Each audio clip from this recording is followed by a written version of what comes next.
Welcome to icon news. నేను మీ పవన్ కృష్ణమూర్తి. ఎన్నికల code వచ్చింది, నామినేషన్ల పర్వం మొదలయ్యింది, నామినేషన్లు వేస్తున్నారు, అక్కడక్కడ సస్పెన్షన్లు, కొన్ని వ్యవస్థల్ని పక్కన పెట్టడాలు అన్నీ కొనసాగుతూనే ఉన్నాయి. కానీ ఎన్నికల సంఘం చెప్పినట్టుగా ప్రభుత్వ వ్యవస్థల దగ్గర నుంచి ప్రతిపక్ష నాయకులు అడిగేటువంటి సమాచారానికి ఎటువంటి సమాచారం అందడం లేదు. ఇది ఫ్యాక్ట్.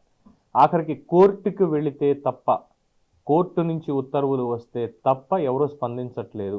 ఇది ఎందుకు చెప్పాల్సి వస్తుందంటే 14 ఏళ్ళు ముఖ్యమంత్రిగా చేసినటువంటి చంద్రబాబు నాయుడు గారు ఆయన మీద ఆంధ్రప్రదేశ్ రాష్ట్రంలో పెట్టినటువంటి కేసులు ఏంటి అని డీజీపీని అడిగితే డీజీపీ నుంచి సమాధానం లేకపోతే త్రూ కోర్టు వెళ్ళి నాకు ఈ సమాచారం ఇవ్వడానికి డీజీపీ నిరాకరిస్తున్నారు, నేను రేపొద్దున్న ఎన్నికల్లో నామినేషన్ వేయాలి, అఫిడవిట్లో మొత్తం కేసుల వివరాలు, నా మీద ఏమేమి అక్రమ కేసులు పెట్టారు, ఏం చేశారన్న వివరాలన్నీ కూడా ఇవ్వాలి, సో ఇచ్చేలాగా మీరు ఉత్తర్వులు ఇవ్వండి అంటే కోర్టు ఉత్తర్వులతోటి ఆఖరికి ఆయనకి ఆ ఇన్ఫర్మేషన్ వచ్చింది. సరే, ఆయన అంటే కోర్టుకు వెళ్ళగలిగారు. మరి మిగతా అభ్యర్థులు ఏ నియోజకవర్గాల్లో ఉన్నవాళ్ళు మా మీద ఎక్కడ కేసులు పెట్టారు? ఎందుకంటే లోకేష్ యువగళం పాదయాత్ర చేసినప్పుడు కానీ, అంతకుముందు వరదలు వచ్చినప్పుడు వరద ప్రభావిత ప్రాంతాల్లో పర్యటించినప్పుడు కానీ పెట్టిన కేసు వివరాలు ఇవన్నీ కూడా కొన్ని వందల కేసులు ఉంటాయి. శ్రీకాకుళంలో తిరుగుతూ ఉంటే రాయలసీమలో పెట్టినటువంటి కేసులు, రాయలసీమలో తిరుగుతుంటే పల్నాడులో పెట్టినటువంటి కేసులు, పల్నాడులో తిరుగుతుంటే కోస్తాలో పెట్టినటువంటి కేసులు, అంటే ఒక ఏరియాకి సంబంధం లేకుండా ఎక్కడి నుంచో ఎవడో మా మనోభావాలు దెబ్బతిన్నాయి, మా నేతల్ని ఇలా అనేశారు అని చెప్పి అన్నటువంటి కేసులు కూడా నమోదై ఉన్నాయి. వీటి వివరాలు ఇవన్నీ కూడా ఇవ్వడానికి నిరాకరిస్తే కోర్టు ద్వారా వెళ్తున్నారు. ఇంకా అనేక మందికి దానికి సంబంధించిన వివరాలు కూడా రావట్లేదు. కొన్ని నియోజకవర్గాల్లో అయితే ప్రతిపక్ష నేతలే, అంటే వీళ్ళ ప్రత్యర్థి నేతలే, వైఎస్ఆర్సీపీ వాళ్ళు కొంతమంది తెలుగుదేశం పార్టీ వాళ్ళ మీద ఎన్ని కేసులు ఉన్నాయి ఏంటి ఎక్కడెక్కడ పెట్టారన్న డీటెయిల్స్ అన్నీ కనుక్కొని మరి ఇవి ఉన్నాయా అంటే ఆ ఇన్ఫర్మేషన్ వీళ్ళ దగ్గరికి వెళ్ళిన తర్వాత నామినేషన్ వేయడానికి వాళ్ళు రెడీ అయిపోతున్నారు. బట్ ఇప్పటికీ మెజారిటీ అంటే ఇవంతా ఎవరి దగ్గర ఉంటుంది? డీజీపీ చెప్తే పోలీస్ వ్యవస్థ మొత్తం ఎక్కడెక్కడ ఏ జిల్లాల్లో వాళ్ళన్నీ కూడా ఇవ్వచ్చు, కానీ డీజీపీ డైరెక్ట్ చేయట్లేదు, చీఫ్ సెక్రటరీ సహకరించడం లేదు. సరే, ఇప్పటివరకు ఇంతమందిని మారుస్తూ వచ్చారు, అధికారులని సస్పెండ్ చేస్తూ వచ్చారు, వాలంటీర్లను కూడా చేశారు.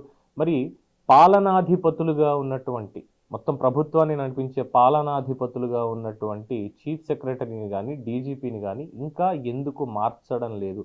దాదాపు 10 రోజుల నుంచి వింటూనే ఉన్నాం, త్వరలోనే అంటే ఏదో ఓ స్త్రీ రేపురా అని రాసినట్టుగా ఇవాళ రేపు అన్నట్టుగా వాళ్ళ కొనసాగింపు నడుస్తూ ఉంది అనేది మాత్రం చెప్పొచ్చు.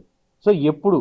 ఎందుకంటే జగన్మోహన్ రెడ్డి ఆయన తీసుకునేటువంటి నిర్ణయాలకు అనుగుణంగానే వీళ్ళు ఉంటున్నాయి. అలాగే పోలీసుల సహకారం ఎక్కడా లేదు. ప్రతిపక్ష నేతలకు సంబంధించి కేవలం ట్రాఫిక్ని ఏదో కంట్రోల్ చేయడానికి తప్ప వాళ్ళకి సెక్యూరిటీగా వెళ్ళాలి అన్నటువంటిది కూడా ఎక్కడ కనిపించడం లేదు.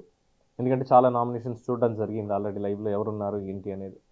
ఆ అభ్యర్థులకు కనీసం సెక్యూరిటీ లేకుండా వెళ్తున్నారు అంటే ఇక పోలీస్ సేవలు ఎందుకు అందట్లేదు ప్రతిపక్షానికి సంబంధించినటువంటి నేతలకి అంటే పైన ఉన్నటువంటి వాళ్ళు ఉత్తర్వులు అలా ఇస్తున్నారు అని చెప్పి ప్రతిపక్షాలే ఆరోపణలు చేస్తున్నాయి. అఫ్కోర్స్ లైవ్లో కూడా కొన్ని చూడడం జరిగింది. పోలీస్ సేవ యాప్ని ఆపేశారు, దాని నుంచి కూడా వాళ్ళకి సంబంధించిన ఇన్ఫర్మేషన్ రాదు.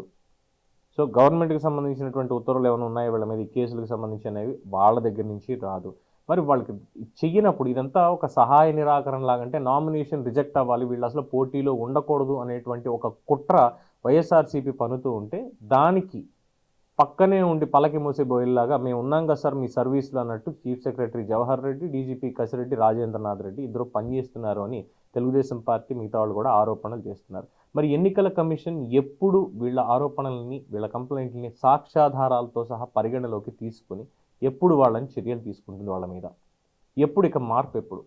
ఇదే 2019 సిచ్యువేషన్ మనం తీసుకుంటే కేవలం ఒక్కసారి వెళ్ళి వీళ్ళుంటే మాకు ఎన్నికలు సజావుగా జరగవు, మాకు నమ్మకం లేదు అన్న జగన్మోహన్ రెడ్డి ఒక్క స్టేట్మెంట్కి విత్ ఇన్ 24 hours, ఇంకా 24 గంటలు గడవకుండానే అప్పుడున్నటువంటి చీఫ్ సెక్రటరీని, డీజీపీని అందరినీ మార్చేసి ఇన్ఛార్జ్ డీజీపీగా గౌతమ్ సవాంగ్ని, చీఫ్ సెక్రటరీగా ఎల్వి సుబ్రహ్మణ్యాన్ని నియమించేసి ఎన్నికలు కానిచ్చేశారు. మరి అప్పుడున్నటువంటి ఎన్నికల కమిషన్ అంత తక్కువ టైంలోనే ఈ చర్యలు తీసుకుంటే మరి ఎందుకు దాదాపుగా 15 రోజులు అవుతుంది ఎన్నికల కోడ్ వచ్చి, మరి ఇప్పటికీ ఎందుకని చెప్పి చర్యలు తీసుకోవడం లేదు? సో ఇది ప్రజలు అనుమానిస్తున్నారు, ఎన్నికల కమిషన్ విశ్వసనీయతని ప్రజలు అనుమానిస్తున్నారు. ఇక్కడ ఎందుకని నిర్ణయాలు తీసుకోలేకపోతున్నారు అని అంటే ఒత్తిడి ఏమైనా ఉందా? పైనుంచి మీరేం చేయాల్సిన అవసరం లేదని పైన కేంద్రం నుంచి ఏమైనా ఒత్తిడి ఉందా?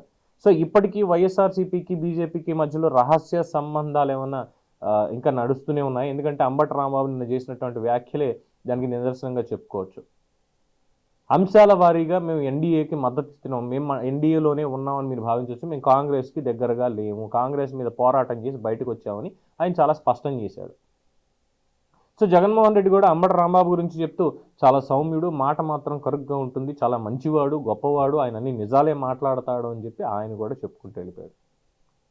సో ఇలాగా వీళ్ళ మధ్యలో ఉన్నదానికి ఇక్కడ ఎన్నికల కమిషన్ సరే సార్ మీరు ఏది చెప్తే అదే చేస్తామని అంటోందా అన్న అనుమానాన్ని ప్రజలు కూడా వ్యక్తం చేస్తున్నారు. లేదంటే ఈ పార్టీకి డీజీపీని కానీ లేదంటే చీఫ్ సెక్రటరీ కానీ మార్చి వాళ్ళ ప్లేస్లో సమర్థవంతంగా పనిచేసేటువంటి ఇంకొకరిని తీసుకొచ్చి పెడితే ఇప్పటివరకు జరుగుతున్నటువంటి దాడులు కానీ లేదంటే ఈ అనైతిక కార్యకలాపాలు కానీ జరగవు కదా అన్నటువంటి అభిప్రాయాన్ని మెజారిటీ పీపుల్ వ్యక్తం చేస్తున్నారు.